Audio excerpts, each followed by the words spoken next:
Hi, everybody. Thanks for tuning in to Peeling Back the Label.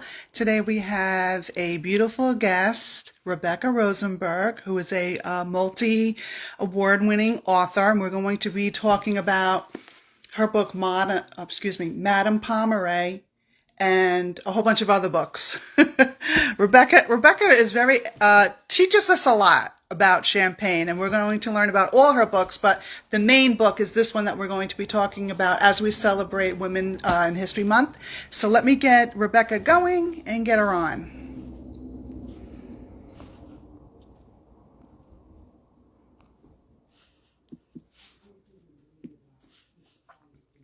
History Month for the month of March, and Rebecca was actually picked out of 31 authors, to be on this special thing, and we're all going to be talking about Madame Pommery.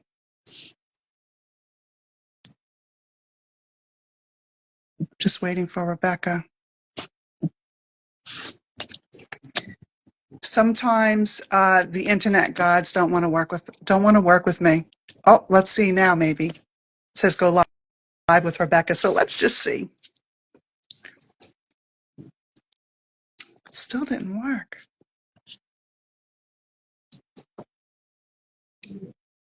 I'm pressing go live, but it just doesn't want to go live for me. This is just normal. I'm sorry, people. This is what happens when you do Instagram Live. It says that you're unable to join. I don't know why.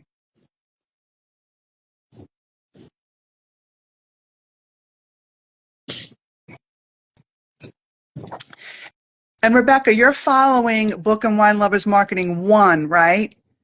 I'm pretty sure you are.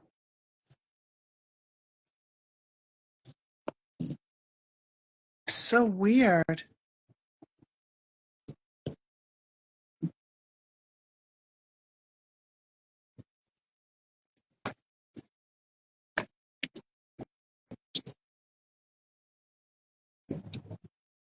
Thanks, Rebecca.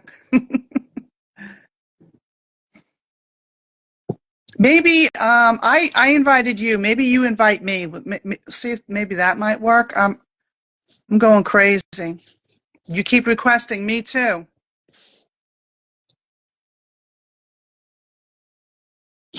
It says, Rebecca, I'm accepting, and then it says go live.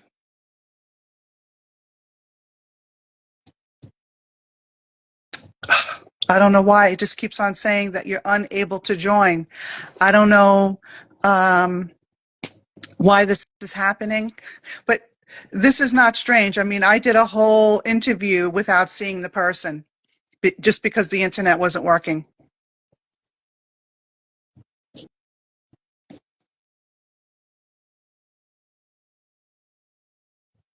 Well, you know what, Rebecca? I think I'm gonna go out and then go in again. No! Yay! I don't It know. worked. I was here, and I'm by my Madame Pommery poster in my office. Oh gosh. That's just, the pros and cons of doing Instagram Live, but there's nothing better than live because, it's just that raw material. It's there, and it's exciting. Oh, And you wow. don't have to edit. That's the best thing, right? That's Mm-hmm. great. Well, nice to see you, Stephanie. I always love seeing you. Yes, I love seeing you too. I think this is the third time I think I've interviewed you. I'm like, Rebecca's being a regular on this show. At least the third time, I'd say. Mm-hmm. Well, I love your show, Thank and I think it's really you. fantastic because Thank you so much. you get into some of the nitty gritty of Yes. things. Yeah. Yes, thank you. And Patricia Sand says to say hi. Hi, I see Patricia down there. That's so funny. Well, today we're going to be talking about, amongst other books, but the main book is the Madame Pommery. And before we get started in that book, Rebecca, can you tell us a little bit about, how you got started, with celebrating women's in history, and how you, hooked up with that forum and how they, you were lucky enough they picked your book because they read every book. Not every book gets picked, so you were lucky enough to get picked. Can you tell us a little bit about that? Sure, and you're talking about the 31 titles of women in history, which is great. So that has always been my niche since I started writing about 8 years ago. And I just love these stories of real women that have really not been told. And Mhm. that is getting to be a genre that is really happening today. And you can tell that if you look up that 31 women in Absolutely. history. Hmm. Yeah. It's fun to hear about these real women that have not been told before. And I used to think when I was reading history books, back in middle school and in high school, where are all the women and why are all the books about war? Like Hmm. that, it really didn't even make sense to me. And that's why for me, Gone with the Wind will always be my favorite book, even though I know that's a cliche. I can't help it. To see that gutsy woman Hmm. and everything that she did and went through, that was something that really touched me. So whenever I hear these stories about different women in history that really made a difference, I love to write about them. Yes, and you have written several of these books, and we will get into most of them today. Would you like to start with Madame Pommery, or do you Sure. want to do Champagne? Okay. Well, this was chosen because last year I think Janice read Champagne Widows, and that is about the first woman in Champagne who was Veuve Clicquot, and that was in 1800s. And so it would follow that she would discover that I wrote a second book, and I have a third book that I'm working on now about these Ooh. women who did champagne, who created champagne and who revolutionized champagne. And Madame Pommery's story is completely different from, and I have my champagnes up here, by the way, on my Oh, I shelf. see them. Yeah. So they inspire me every day. Madame Pommery was different than Veuve Clicquot because she was not wealthy. And Veuve Clicquot was born with beautiful vineyards, and her husband had beautiful vineyards, and so she could easily get into that business, even though she had to fight with Napoleon to do it. And that was exciting and fun. And the fact that she was wealthy surprised me. I'm talking about Veuve Clicquot now. Surprised me that she would want to work hard and make champagne. So when I read about Madame Pommery, which is this beautiful blue label here, I'll show that off. I love that Yeah. Pommery. And if you ever get a chance to go to the Champagne region, I would highly recommend Pommery the most because she believed in art. She loved art. And so right away, when she started building her winery in 1860, she had beautiful stone reliefs carved into the walls of her caves. And they are still there today. And this beautiful cover that I have is actually the winery's actual poster, which you can see on my wall. So they really believe in art, and every single year they do a new art exhibit. So Pommery is somewhere you want to visit. So Madame Pommery was quite different because her husband died when she was 42, and she actually had a late in life little girl that she had to support, and her son was in military school and later went to law school, so she wanted to continue to support him. And she had no knowledge of making wine at all or champagne, which is twice as hard. And so Hmm. that was really something like, okay, back in 1860, when women weren't even allowed to own businesses, she was gutsy enough to take on a business that she knew nothing about. And not only that, but she changed the whole taste of champagne to be this dry, effervescent, light a lovely drink that we drink today called Brut because Mm-hmm. because back then, all champagne was super sweet and very thick and with yeast, dead yeast and stuff. It was not really, it's not at all what we think of today. It was more like a mead, something thick and sugary. So I give her huge credit for doing that. And those two women, both Clicquot and Madame Pommery, are two of the largest wineries still today in 2025. So Unbelievable. I just love their stories. Unbelievable. Yeah, it's very cool. Can you tell us, you had mentioned like the sweetness of the wines, and uh, can you explain how each bottle is different? Oh, Like one is the sweet, one is dry. You had okay. mentioned that. Okay. Well, it starts from, I'm going to get my favorite huge chart here of tastes. Can you see this wheel of tastes? I know you can't Yes. read them all, but it starts with what kind of grapes you have. And so, as you know, like every single state in the United States, by the way, makes a wine.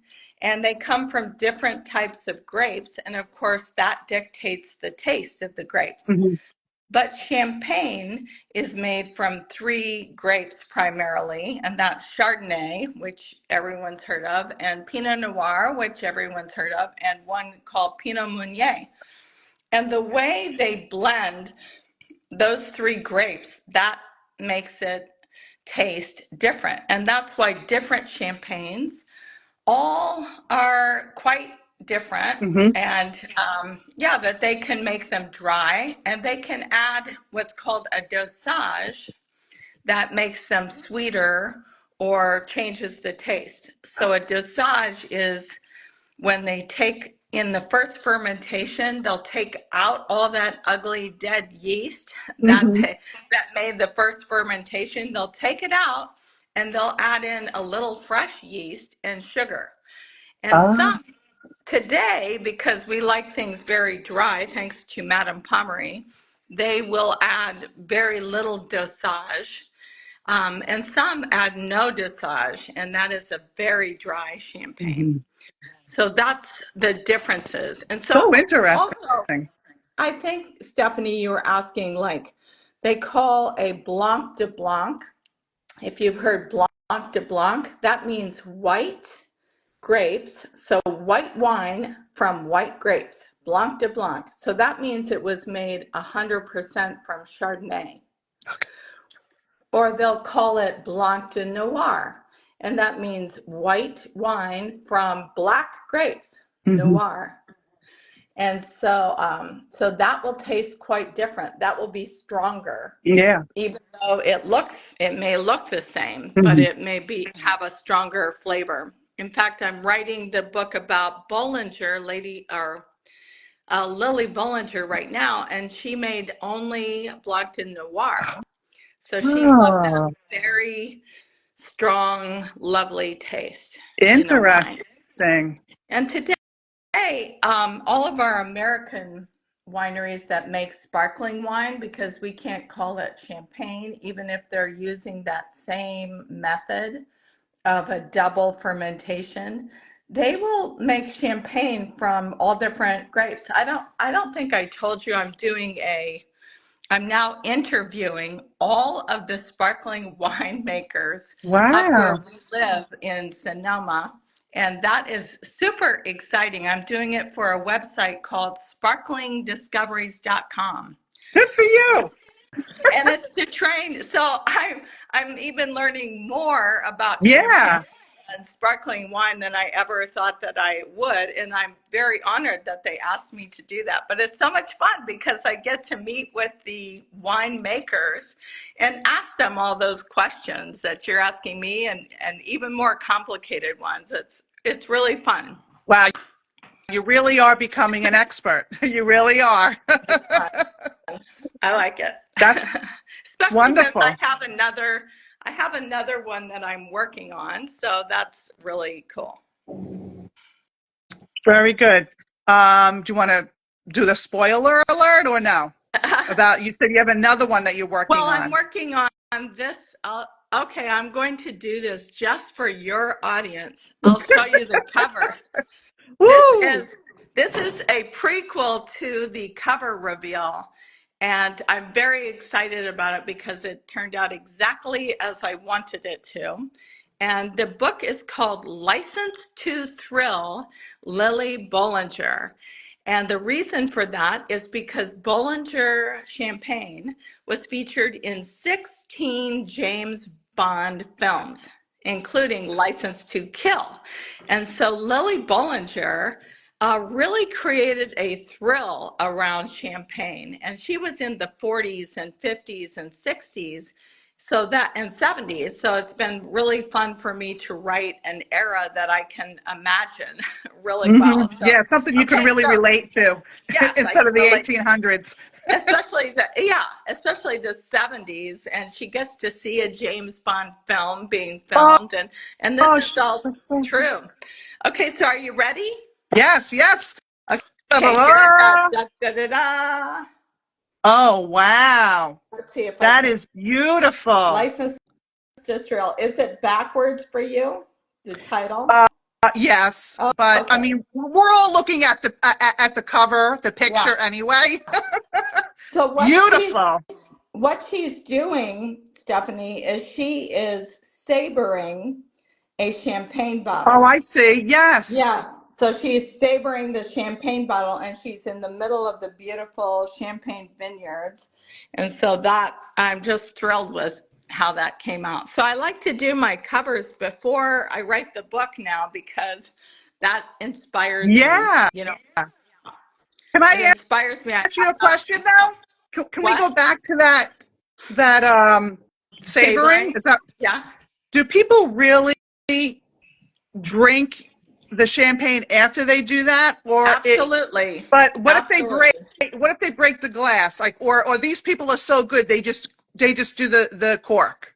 Well, it's not just the cork that comes off. So I'll show you this. Oh, see, I didn't really know about that. So Yeah, well, you'll have to come out and do it with me. So see you the top of the can do bottle? that. You can do this. I can do it all day long. I am the best saber in the Oh world. my goodness. So see the top, whoops, where is it? Why isn't it there? Oh, Oh, there there it you is. are. Okay. Okay, do you see the top lip of that bottle? Yes. So when you push your saber along the side of that bottle, that flips off just the top of that. Okay. And that is kind of almost meant for that. It's amazing. Oh, So okay. so even with the cork in it, so that comes off. So that pretty, if you're doing it right, that top comes off and you're just breaking that top off and then you can pour the champagne. But if somebody does it wrong, and I have been at wineries that break the bottle, and it's always a man who breaks the bottle.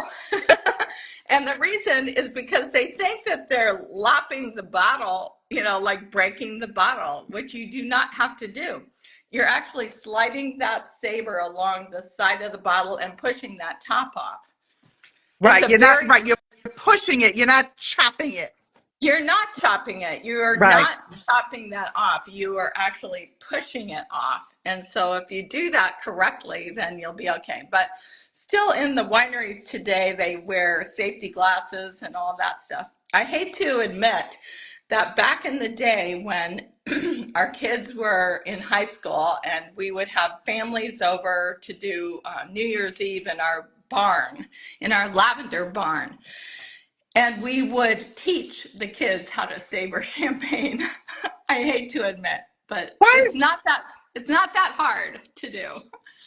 I think that's fun. They probably really liked Oh it. my goodness, they absolutely adored it. It's like very fun.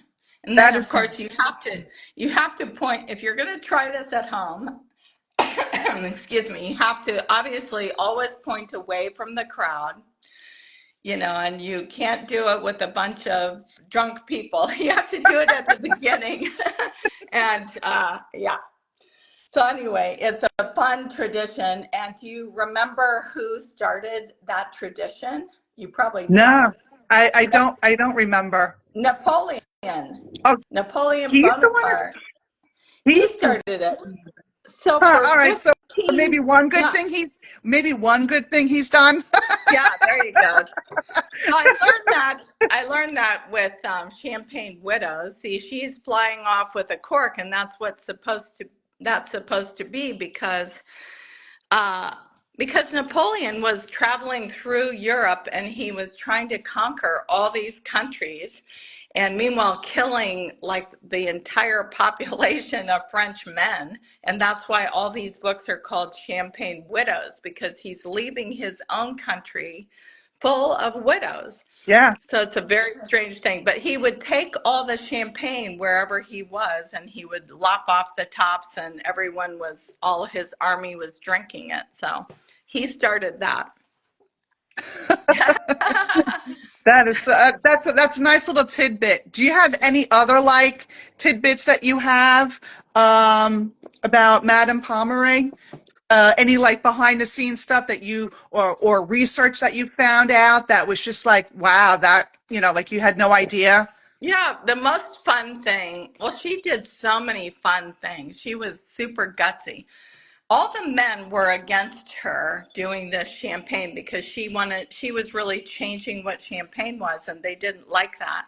So they wouldn't sell her grapes. Like, she had to buy her grapes, whereas Veuve Clicquot owned her grapes. And so they wouldn't pay for her grapes, or they would spread rumors that she didn't have money for the grapes. And so she bought a very expensive painting called The Gleaners. And it's a really touching painting when you know the history, because it's all the women and the children that would go into the vineyards after they harvested, and they would pick up all the dregs, all the grapes that fell and everything else, and make their own, because they're so poor. So they're the labor. The children and the wives were the labor for the men. Mhm. So she bought that Gleaners, and then she gave it to the Louvre to hang in the Louvre. And so to shut them up about whether she could afford to buy their grapes or not. And that was at the end of her life. Oh, So I just love that. Okay, if you think I can't buy your grapes, then I'm going to buy this very famous painting and donate it to the right. Louvre. And it was a big deal in France. Oh, wow. It was fun. She was like that. Another story that I love, do we have Yes, time or? of Okay. course.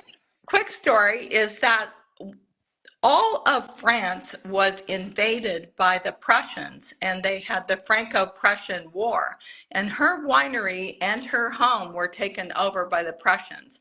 And so they were taking all of her champagne. And so she had to figure out, how am I going to hide all this? They're everywhere. They're everywhere. And she figured out that under the city dump, which was a big hill that she could dig underneath, and that they had the criers, these caves under there.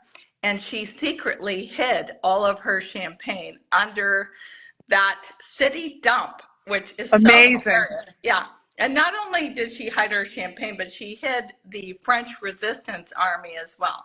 So that's in Madame Pommery as well. So these women were no lightweights. When I think of all No, they the were problems, gutsy. Like you said, they were gutsy. just amazingly, amazingly gutsy. And you and I, Stephanie, have talked about our modern problems of today. They seem like nothing when these women are fighting the wars by themselves, trying to keep Hmm. these men from drinking all their champagne. They're raising Don't be their drinking all my profits. kids. So I That just is adore them. that is so true. Before we leave, what's new on your horizon? Do you have anything besides Yes. the Bowen License to Thrill? Do you have Yes. anything else Before on the back that, burner? Before that, we have my next book, which is totally different and not part of the Champagne Widow series. And that is, oh, I've got it here. Oh, I think it's better if I show just the book. So it's You, Silver Echoes. And if you can see that tiger there, Yes. so yeah, so this is about Silver Dollar Tabor, a real movie starlet who got into the burlesque speakeasy circuit. And she was very famous for her tiger tamer act. And that's what this book, Silver Echoes, is about. Here's the poster I made for it. And Wow, beautiful. Another beautiful cover. I just love it. And if you see who's to her right, I guess, that is her mother because it's a dual timeline novel. And her mother is trying to find out what happened to her 7 years before. And she thinks the world has told her that her daughter was scalded to death, if Oh, you can believe it. This is wow. true. And she says, no, she's in the convent. So you have to find out. But this person that's on her other side, can you see her? Yeah. Yes, She yes. has horns. You Yeah. see her horns? So poor Silver Dollar in reality had what they used to call him secret friend, right? A imaginary friend. And Yeah. she got that from being traumatized as a very young child, which I won't go into all those details, but she had a secret friend that got worse and worse and worse as time went on. And I discovered that when I reread her letters to her mother and realized that she's telling her mother that she's like 20 different people. And that completely freaked me out. And I thought, why has no one ever told this story before? Because I've met all the historians of this because it's part of a story that I wrote, Gold Digger. This Mm-hmm. is her mother. This is Silver Dollar's mother. So I've been digging into that story for a really long time. And when I really realized that, oh my God, she has a dissociative personality, an Yeah. identity that's fractured, that freaked me out. And I said, I guess I'm going to have to rewrite this book that I wrote a long time ago and didn't like how it came out. So now I love it. Yeah. It's so wild. And I know your book club is going to do it. That's Yes. great. Yes. Yep. Yes. But it's not, I do want to say it's not for the faint of heart, Stephanie. The book Yes. is not for the faint of heart because bad things happen. Okay. Okay. Okay. So if your book club can't handle that, I want to give a little caveat. We should have R ratings. It's an R rated. It's All not an rated. X rated. Okay. It's an Okay. R rated book. Okay. Whereas my other books are G rated. Right. Yeah. Okay. So Okay. yeah, we'll discuss the triggers. Okay. Yeah, that's good. Well, That's good. I appreciate you coming on the show, and I can't wait to have you back again for Silver Echoes, which is going to be here before you know it, because it's Yeah. coming out May, I think you 20th. said? Yes, May May 20th. 20th. So that's Rebecca's new book, May 20th. Everybody go. Actually, you could probably, is it available for pre-order now or no? Yes, it's You can. pre-order now. Yeah. Okay, so everybody go ahead and pre-order it. And also, don't forget to buy Madame Pommery, because this is a really good book too. Thank you, And Stephanie. Thanks for thank you so having much, me. Rebecca. Oh, you're welcome. Thank Thank you. Have a you. great day. Bye-bye. Bye.